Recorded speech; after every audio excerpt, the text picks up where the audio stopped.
ശർക്കര പായസം. അതിനായി വളരെ ചെറുതായി അരിഞ്ഞു വെച്ച ഒരു 2.5 കപ്പ് പൈനാപ്പിൾ ഉണ്ട്.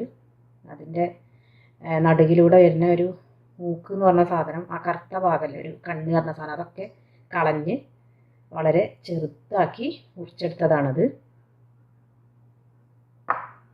പിന്നെ വേണ്ടത് 1/4 കപ്പ് ചവ്വരി, കുറച്ച് കൂടുതൽ വെള്ളമൊഴിച്ച് വേവിച്ചെടുത്തതാണിത്. ഇതുപോലുള്ള ചവ്വരിയാണ്. ഇത് നമുക്ക് പായസത്തിന് ഒരു കൊഴുപ്പ് കിട്ടാൻ വേണ്ടിയിട്ടാണ് നമ്മൾ ചവ്വരി ചേർക്കുന്നത്. പിന്നെ വേണ്ടത് ഒരു 1/2 ടീസ്പൂൺ വീതം ഏലക്കാപ്പൊടി, ചുക്ക് പൊടി. പിന്നെ തേങ്ങയുടെ ഇത് കട്ടിപ്പാലാണ്, 1-ാം പാല്, ഒട്ടും വെള്ളം ചേർക്കാത്ത 1-ാം പാലാണ്. ഇതൊരു 1/4 കപ്പ് എടുത്തിട്ടുണ്ട്. പിന്നെ ഇത് 2-ാം പാല്, ഇതൊരു 1.5 കപ്പ് ഉണ്ട്. പിന്നെ 3-ാം പാൽ എടുത്തിട്ടുണ്ട്, ഇതൊരു 3 കപ്പോളം എടുത്തിട്ടുണ്ട്. പിന്നെ ഒരു 250 ഗ്രാം ശർക്കര ഞാൻ ഉരുക്കി എടുത്തിട്ടുണ്ട്. ഇത് നമ്മുടെ മധുരത്തിനനുസരിച്ച് നമുക്ക് ചേർത്ത് കൊടുക്കാം. പിന്നെ കുറച്ച് തേങ്ങാക്കൊത്ത് എടുത്തിട്ടുണ്ട്. പിന്നെ കുറച്ച് കിസ്മിസും കാഷ്യൂ നട്ട്സും എടുത്തിട്ടുണ്ട്. പിന്നെ ഇത് വറുത്തെടുക്കാൻ വേണ്ടി കുറച്ച് നെയ്യും വേണം. അപ്പോൾ നമുക്ക് എങ്ങനെ പൈനാപ്പിൾ ചവ്വരി പായസം ഉണ്ടാക്കാമെന്ന് നോക്കാം. ആദ്യം തന്നെ നമ്മൾ കുക്കർ എടുത്ത് ഈ പൈനാപ്പിൾ ഒന്ന് വേവിച്ചെടുക്കണം.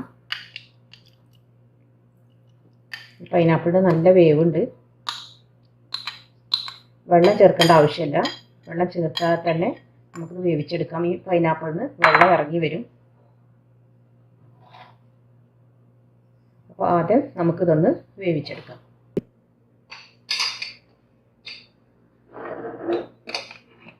ഒരു 3 വിസിൽ വരുന്നവരെ നമുക്കിത് വേവിച്ചെടുക്കാം. ഫസ്റ്റ് ഫുൾ ഫ്ലെയിമിലിട്ട് ഒരു വിസിൽ വരുത്തി, പിന്നെ സിമ്മിലിട്ട് 2 വിസിൽ വരുത്തിയിട്ട് നമുക്ക് ഇത് ഓഫ് ചെയ്യാം. ഇതിപ്പോൾ ഏകദേശം 3 വിസിൽ വന്നിട്ടുണ്ട്. എന്നിട്ട് ഞാനിത് ഓഫാക്കി. ഇനി ഇതിൻ്റെ ആവി പോകുന്നത് വരെ നമുക്ക് വെയിറ്റ് ചെയ്യാം. അത് ആവി പോകുമ്പോഴേക്കും നമുക്ക് പാൻ സ്റ്റൗവിൽ വെച്ച് ചൂടാക്കി അതിലേക്ക് ഒരു പകുതി ശർക്കരപ്പാനി ഒഴിച്ചു കൊടുക്കാം.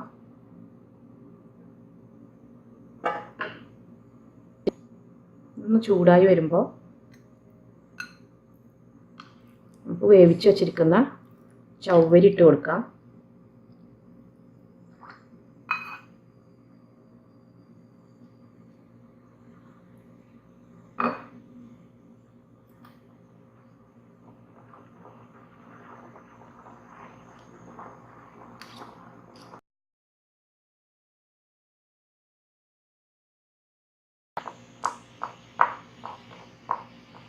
ചവ്വരിയും ശർക്കരപ്പാനിയും നന്നായിട്ടൊന്ന് വരട്ടിയെടുക്കണം.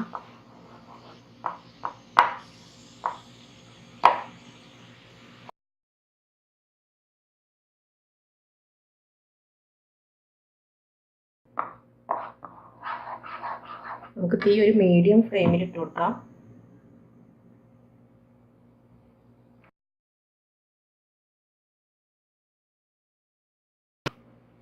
ഇപ്പോൾ ഞാനൊരു 10 മിനിറ്റ് വഴറ്റിയിട്ടുണ്ട്.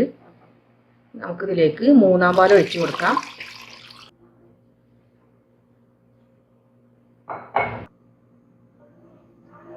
ഏകദേശം ഒരു 1/4 ഭാഗത്തോളം വറ്റി വരണം.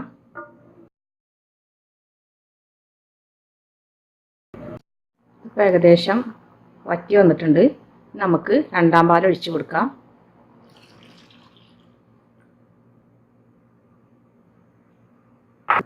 ഇപ്പോൾ ഏകദേശം ഞാനൊരു 10 മിനിറ്റ് തിളപ്പിച്ചെടുത്തിട്ടുണ്ട്. നമുക്കിത് സ്റ്റൗ ഓഫ് ചെയ്തതിന് ശേഷം നമുക്കിത് മാറ്റി വെക്കാം. നമ്മുടെ പൈനാപ്പിൾ ഇവിടെ നന്നായി വെന്ത് വന്നിട്ടുണ്ട്.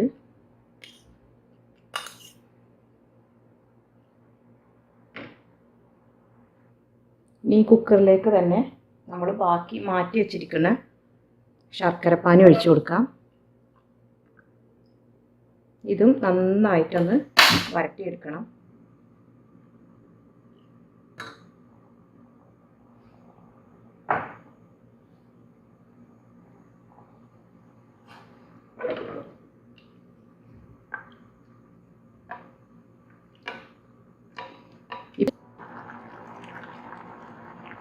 ശർക്കരേൻ്റെ അളവ് ഓരോരുത്തരുടെ മധുരത്തിനനുസരിച്ച് നമ്മൾ വ്യത്യാസം വരും. അപ്പോൾ നിങ്ങളുടെ മധുരത്തിനനുസരിച്ച് നിങ്ങൾ ഇട്ട് കൊടുക്കണം.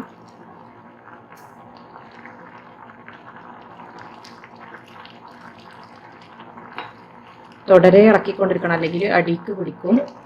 അത് ശ്രദ്ധിച്ചിട്ട് വേണം. ഞാനിപ്പോൾ ഇത് ഫുൾ ഫ്ലെയിമിൽ തന്നെയാണ് ഇട്ടിട്ടുള്ളത്.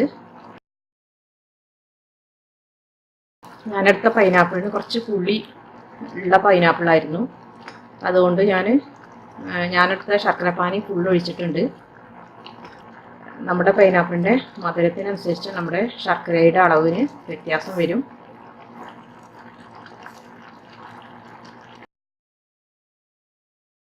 ഏകദേശം വറ്റി വരാനായിട്ടുണ്ട്. നമുക്കിതിലേക്ക് ഏലക്കാപ്പൊടിയും ചുക്കുപൊടിയും ചേർക്കാം.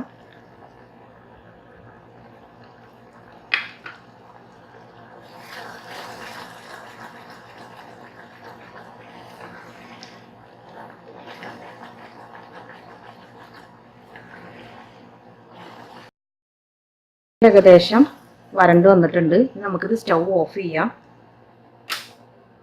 ഇത് കുറച്ച് തണുത്തിട്ട് വേണം നമ്മൾ ഉണ്ടാക്കി വെച്ചിട്ടില്ലേ ചവ്വരി തേങ്ങാപ്പാൽ കൂട്ടിലേക്ക് ഇത് ഒഴിച്ചു കൊടുക്കാൻ.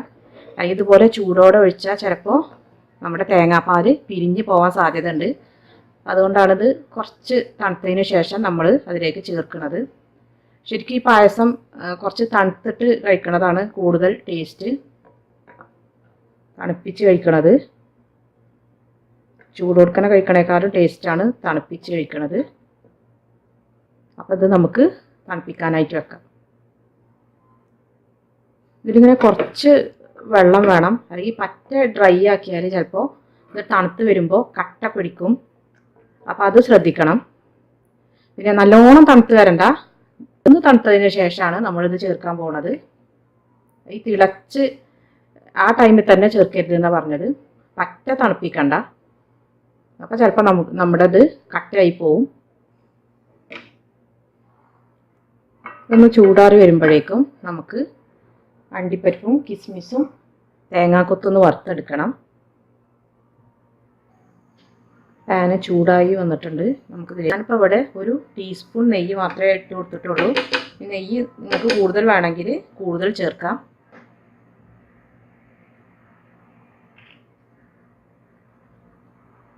ആദ്യം നമുക്ക് തേങ്ങാക്കൊത്തിട്ട് കൊടുക്കണം.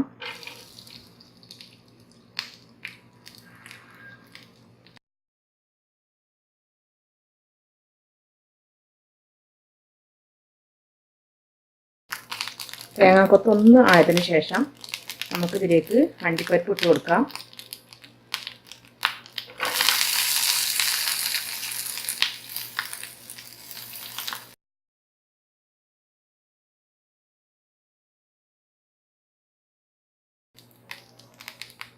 ഇപ്പോൾ ഏകദേശം ആയിട്ടുണ്ട്. നമുക്കിതിലേക്ക് മുന്തിരി ഇട്ട് കൊടുക്കാം.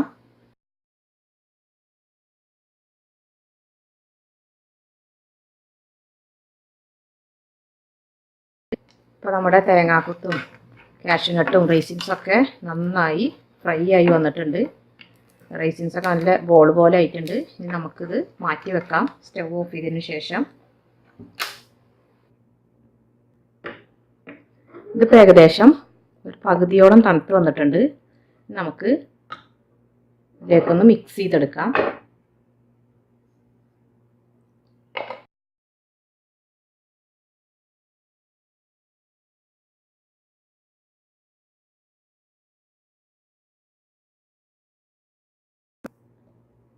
ഇതുപോലെ നല്ല ക്രീമി ആയിട്ടുള്ള ഒട്ടും വെള്ളം ചേർക്കാത്ത പാല് വേണം എടുക്കാൻ.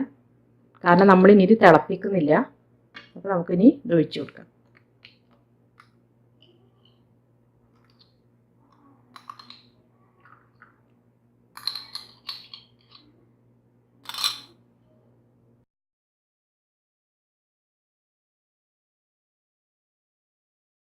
എനിക്ക് ഈ കളർ വന്നത് ഞാൻ നല്ല ഡാർക്ക് കളറിലുള്ള ശർക്കരയാണ് എടുത്തിട്ടുള്ളത്. കുറച്ച് വെള്ള ശർക്കരയാണെങ്കിൽ നമുക്ക് കുറച്ചും കൂടി കളർ കിട്ടും. നമുക്ക് ഇതിലേക്ക് ലാസ്റ്റ് അണ്ടിപ്പരിപ്പും മുന്തിരി തേങ്ങാക്കൊത്തും വറുത്തെടുത്തത് ഇതിലേക്ക് ഇട്ട് കൊടുക്കാം.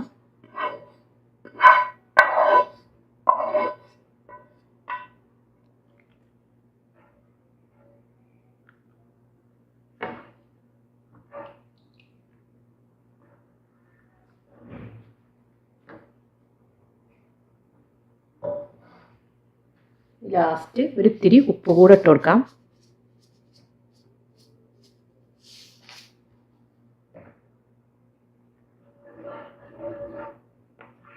നമുക്കിത് വിളമ്പുന്ന ഒരു പാത്രത്തിലേക്ക് മാറ്റാം.